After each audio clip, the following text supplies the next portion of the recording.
Келесі жоба оңалту орталықтары. Бұл бастама мүмкіндігі шектеулі балалар мен жастарға кәсіби оңалту қызметін ұсынуға бағытталған. Сөз кезегі Шымкент қаласының нөмір 2 реабилитациялық орталықтың директоры Айгүл Октябрьқызы Сапарғалиеваға беріледі.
Здравствуйте, уважаемые гости и участники нашей сегодняшней конференции. Добрый день. Я хочу сегодня поделиться, не просто рассказать о нашем учреждении, я хочу рассказать вам историю настоящего партнерства. Как настоящее партнерство привело нас к созданию самого передового центра города Шымкент. Я не побоюсь сказать такого слова громкого. И это не просто праздное какое-то похвальство, а это действительно реальные факты. В 2022 году наш центр прошел капитальный ремонт. И мы переехали в красивое, чистое, обновленное здание нашего центра. Помещения были светлые, радужные, но, к сожалению, внутри все было старое. Старое оборудование, ветхая мебель. Бюджет не позволял нам капремонт сделать уже с оборудованием. Это слишком утяжеляло бюджет, и была вероятность того, что мы просто вылетим с обеспечения. Поэтому мы стали мечтать, мы стали писать, мы стали обращаться за помощью к нашим спонсорам. И благодаря совместному партнерству, благодаря фонду, общественному фонду Казахстан халқына, благодаря корпоративному фонду Камхорлых, мы в кратчайший срок добились того, что у нас появились новые оборудования, новая мебель, новые компьютеры. У нас появились сенсорные комнаты, появились оборудованные комнаты психологов, логопедов, дефектологов. У нас появились вертикализаторы, костюмы Атланта. Вы знаете, Кызылорда, что у вас здесь рядом Байконур и космонавты под боком. Это когда дети одевают специальные костюмы оранжевого цвета и ходят в них как астронавты. Только скафандра не хватает, да? И вот все, о чем мы мечтали, что мы видели, посещали другие центры, наконец пришло к нам.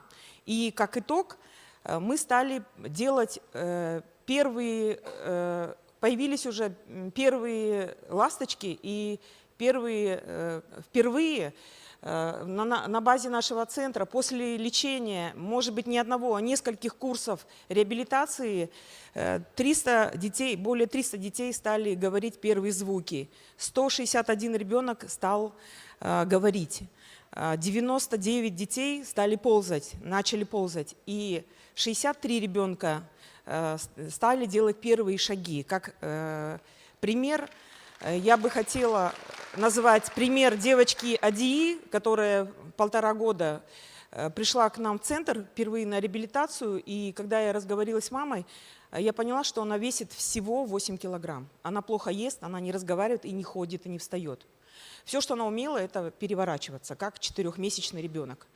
И после 4 курсов лечения Адиюша стала ходить, она стала разговаривать, и родители не верили, да, они хотели, они пришли к нам за успехом, но они не верили, что так быстро она пойдет на поправку. И благодаря совместному партнерству мы реализовали новый проект. В 2024 году наш центр пошел дальше, и благодаря спонсорам, общественному фонду «Казахстан халқына» мы дополнительно открыли новые кабинеты. Это интерактивная комната, еще одна сенсорная комната, еще дополнительно соляная шунгитовая комната. Шунгитовая комната – это та комната, которая есть только у тех, у кого проект «Камхорлық» и «Казахстан халқына». Такая черная комната, где можно лечиться от гаджетов, да, и просто успокаивать нервную систему и сердечно-сосудистую систему. И можно делать даже науку, не только лечить детей. То есть много возможностей. И на сегодняшний день, в 2025 году, за 8 месяцев мы пролечили 1700 детей. Мы имеем следующий успех. По сравнению с 2022 годом, вместо 1600 детей в год, которых мы успевали лечить, мы сейчас через нашу реабилитацию с успехом проводим 2500 детей в год. Наше оборудование современнейшее, ультрасовременное, достигло 100%. Это невидимо, просто неслыханное достижение. И мы можем похвастаться обучением, самыми современными обучениями, не только в пределах нашего Казахстана, нашей республики, но и из зарубежья к нам приезжали доктор Субботин, профессор, приезжали с МКФ профессоры из Москвы, делились опытом по мультидисциплинарным обучениям. И на сегодняшний день наш центр твердо стоит на ногах. Мы благодаря совместной работе, совместному партнерству имеем хорошую репутацию и благодарим спонсоров за поддержку и за то, что у нас есть такая возможность, как только что вы видели на видеоролике девочку Адию, которая пошла. И таких примеров очень много. Я сердечно благодарю от всей души всех тех спонсоров, организаторов сегодняшней конференции, что пригласили меня в качестве спикера и дали возможность высказаться и поделиться нашим опытом. Благодарю за внимание.